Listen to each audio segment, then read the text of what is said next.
It's Harvey's Hot Takes with Bryan Hayes. Not often that the losing goaltender in a playoff game is arguably the story of the game, but Joe Woll pretty much single-handedly kept his team in this hockey game in the third period, made a ton of miraculous saves. How big, Bryan Hayes, of a missed opportunity was this for the Leafs to steal one in Sunrise?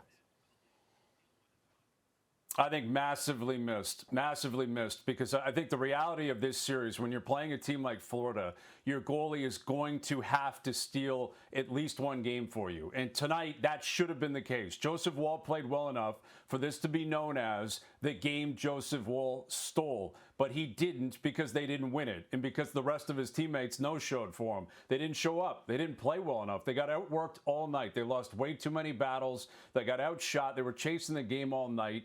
And Joseph Woll played great, but I think to add insult to injury, Jay, is it's not as if the Leafs forced Sergei Bobrovsky to match him or just barely exceed him.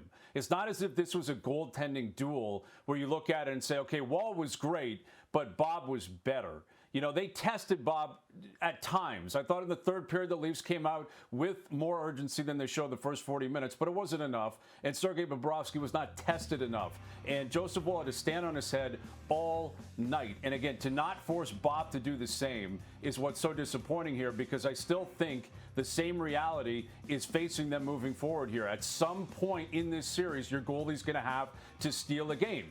Tonight could have been that night. It wasn't because they didn't win it. That reality doesn't get thrown out the window now. You get a best 2 out of 3, and Joseph Woll, in my mind, is still going to have to steal at least one game. And that's where the fear comes up. Can he do it? We'll see. What if he does it and Bob decides, I'm going to have a night that night?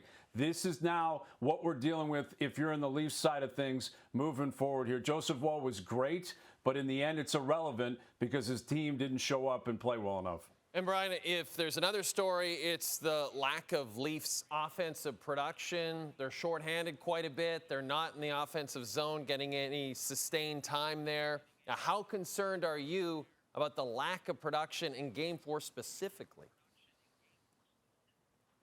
Well, I think what's very clear here when it comes to the game plan on both sides is the Leafs have got to score first. They've got to score first, and they've got to score early, because you've got to put Florida in a position where they are uncomfortable, where they're on their heels, where they feel like they have to cheat. And we saw that in the first 3 games, right? And collectively over the course of the series, the Leafs have scored a lot of goals. That's even with them being shut out tonight. The Leafs have scored goals, but they always get on the game sheet first. They always get up on the scoreboard first. They make Florida cheat and get out of their comfort zone.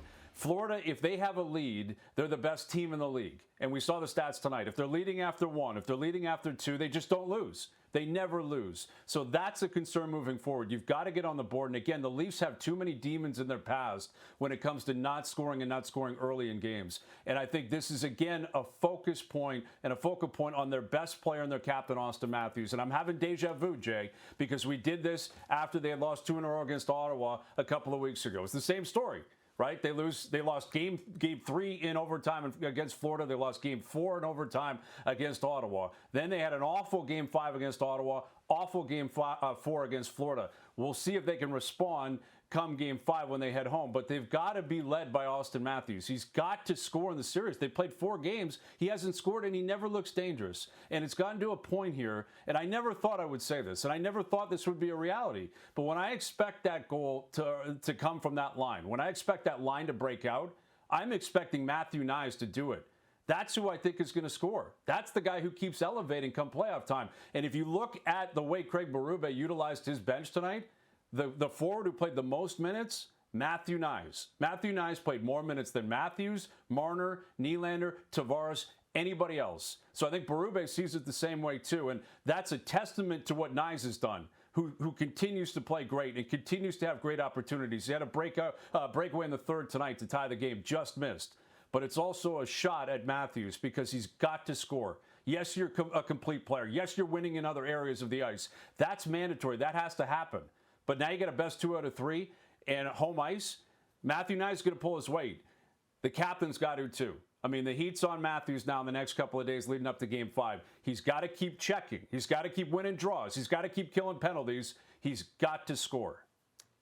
Game 5, Wednesday night, in Toronto. Can't wait for it. And after that game, we will talk to our Bryan Hayes for another edition of Harvey's Hot Takes.